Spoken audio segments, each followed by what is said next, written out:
Et donc bienvenue pour la seconde partie de ce cours qui porte sur les anneaux, les corps, les idéaux. Et cette fois-ci, on va donc orienter ça vers l'arithmétique. Alors le premier chapitre, c'est donc l'introduction aux anneaux. Alors déjà, qu'est-ce que c'est qu'un anneau? Donc un anneau, c'est un ensemble grand A muni de deux lois, plus et multiplié. Alors cette fois-ci, on ne va pas s'amuser à changer le nom des lois, hein, ça va toujours être plus et multiplié. Donc A est un ensemble non vide, avec deux lois de composition interne notées donc additivement et multiplicativement pour la première et la seconde. Telles que donc ces deux lois sont associatives, et puis A plus est un groupe commutatif, donc il y existe un élément neutre qu'on appellera 0 de A. Tout élément admet un opposé pour la loi plus, qu'on note l'opposé de x, on le note moins x. Et donc la loi plus est commutative, donc A plus B c'est B plus A. Et il faut aussi que multiplier soit distributive à gauche et à droite sur l'addition. Alors, en fait, notre archétype d'anneau, c'est Z plus multiplié. Grâce à lui, en fait, on essaie de copier ses propriétés pour généraliser et faire un anneau. Donc on retrouve bien ces caractéristiques-là, c'est-à-dire que bon, plus et multiplié sont de lois associatives. Euh, Plus est bien commutative, multiplié aussi, mais en l'occurrence, c'est pas ce qu'on va demander pour la suite. Z plus est bien un groupe pour la loi plus, par contre, ce n'est pas un groupe pour la loi multipliée. Voilà, par contre, il y a un 1 qui est inversible. Voilà, qu'est-ce que je peux dire d'autre? Bah, multiplier, c'est une loi de composition interne. Voilà. Alors, on a d'autres exemples d'anneaux, par exemple 2z plus multiplié, pardon. Donc 2z, c'est l'ensemble des nombres pairs. C'est bien un anneau, c'est-à-dire que quand vous prenez un nombre pair avec la loi plus, ça fait bien un groupe. Tout nombre pair, enfin 0 est pair, d'accord? Donc plus admet bien un neutre. Quand vous prenez un nombre pair, par exemple 48, son opposé moins 48 est aussi un nombre pair. Et puis quand vous regardez la multiplication de nombres pairs, ça reste un nombre pair. Et puis quand vous euh, additionnez deux nombres que vous multipliez par un troisième pair, etc., c'est bien distributif à gauche, à droite et autres. Donc voilà, donc ça c'est bien un anneau. Les Z sur NZ donc, sont aussi des anneaux, donc les classes d'équivalence modulo n, classe de congruence plutôt. Voilà, donc c'est un groupe pour la loi plus, et puis pour la multiplier, c'est bien distributif sur le plus. On a aussi par exemple z de x, l'ensemble des polynômes à coefficient dans z. Donc la somme de deux polynômes est bien un polynôme, l'opposé d'un polynôme est un polynôme. Par contre, il y a beaucoup de polynômes qui n'ont pas d'inverse. Donc on ne demande pas hein, à ce que le multiplié ici il y ait toujours des inverses, hein. Voilà, M de 2Z, l'ensemble des matrices de 2 à coefficient dans Z, pareil, c'est un anneau.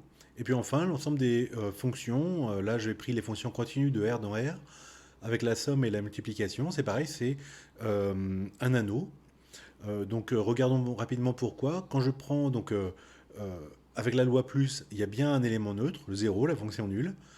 Quand je prends une fonction continue, son opposé c'est moins f, et c'est bien une fonction continue aussi. La somme de deux fonctions continues est une fonction continue, théorème d'opération algébrique sur les fonctions continues. Donc ça c'est bien un groupe, plus est bien associative, hein, et de même multiplier est bien associative, elle est bien distributive sur le plus, et ça revient à la distributivité de plus de multiplier sur le plus dans le R par exemple. Et puis quoi d'autre? Et puis bah, c'est tout pour l'instant. Pour être un anneau, c'est tout ce qu'il me faut. Et donc voilà. Donc vous avez différents exemples d'anneaux issus donc de l'arithmétique, de la théorie des ensembles, de l'algèbre ici, et puis de l'analyse ici aussi. Alors on va voir les propriétés des anneaux.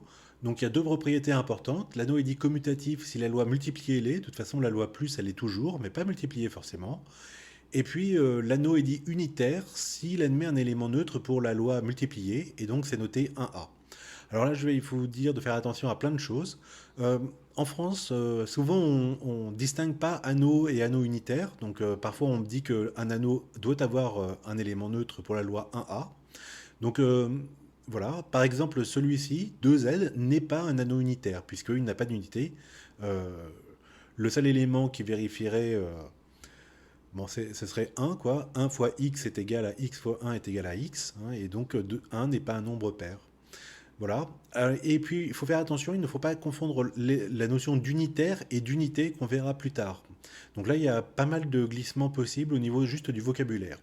Alors comme exemple, on va reprendre les exemples précédents et puis on va voir s'ils sont commutatifs et ou unitaires. Allons-y. Alors, z plus fois, bien sûr, il est commutatif, puisque multiplication l'est. Est-ce qu'il est unitaire? Oui, il a un élément neutre pour la loi à multiplier, qui est 1. Donc, il est et commutatif et unitaire. 2z plus fois, donc c'est bien commutatif, bien sûr, puisque multiplication dans les entiers l'est. Par contre, il n'est pas unitaire, puisqu'il n'y a pas de 1, il n'y a pas de neutre pour la multiplication. Dit autrement, quand vous prenez deux nombres... enfin, quand vous prenez un nombre pair, si vous le multipliez par n'importe qui, vous n'allez pas retrouver ce n'importe qui là. D'accord? Voilà. Z sur nz plus multiplié, eh bien, c'est unitaire parce qu'il y a la classe de 1 qui vérifie bien que classe de 1 fois classe de 17 est égale à classe de 17 fois classe de 1 qui est égale à classe de 17. Et ça, c'est vrai pour toute classe de n, hein, bien sûr. Donc, son neutre pour la multiplication, ce serait classe de 1. Et il est commutatif aussi, puisque la loi à multiplier l'est aussi. Z de x, l'ensemble des polynômes à coefficient dans z, oui, alors il est commutatif, hein, la multiplication des polynômes p fois q, c'est q fois p. Et puis, il est unitaire parce qu'il existe un polynôme constant égal à 1 qui vérifie, donc ce polynôme 1, qu'on écrit souvent 1, d'accord, fois n'importe quel polynôme p est égal à p. Voilà, M de 2Z, c'est l'ensemble des matrices 2,2 à coefficient dans Z. Donc là, on voit que c'est unitaire, oui, parce qu'il y a la matrice identité. Mais par contre, ce n'est pas commutatif. Évidemment, les matrices 2,2, bon, autre que les matrices, c'est rarement commutatif, hein, à part 1,1, mais voilà. Donc voilà un exemple de commutatif non unitaire. Et enfin, l'ensemble des fonctions continues. Donc la multiplication, eh bien, elle est commutative. F fois G, c'est égal à G fois F pour les fonctions de R dans R. Et puis il y a aussi un élément neutre qui est la fonction identiquement égale à 1. Pour tout x, vous envoyez sur 1, c'est bien une fonction continue de R dans R, et on a bien que n'importe quelle fonction f fois 1 est égale à 1 fois f est égal à f. Voilà donc pour les deux caractérisations spécifiques des anneaux, c'est-à-dire un anneau commutatif, n'oubliez pas, c'est seulement pour la deuxième loi, puisque la première l'est aussi, et un anneau unitaire, on considérera énormément d'anneaux, nous, qui seront unitaires, mais je préfère préciser hein, pour la suite. Et alors maintenant, une particularité des anneaux, donc, c'est que, comme on l'a dit, hein, pour la loi plus, c'est un groupe, mais pas forcément pour la loi multipliée. Donc, je considère un anneau unitaire, donc je note 1A, son élément neutre pour la multiplication, et j'appelle inversible de cet anneau-là, tout élément petit a de grand A, qui admet un inverse pour la loi multipliée, c'est-à-dire qu'il existe un A' tel que A fois A' est égal à A' fois A est égal à 1A, bon, comme dans la première partie du cours. Hein. Voilà, et je le note celui-ci, A puissance moins 1. Voilà, et je désigne par A croix l'ensemble des éléments inversibles de A. Ok, alors attention, c'est bien A croix en haut, hein, le croix c'est le multiplié en fait. Hein. Ok, alors au niveau du vocabulaire, il y a plein de glissements et je vais essayer de vous expliquer pourquoi. Donc en fait, un élément neutre en anglais c'est une unity et les inversibles sont dits les units. Et donc souvent en anglais, voilà, nous on a récupéré le unité.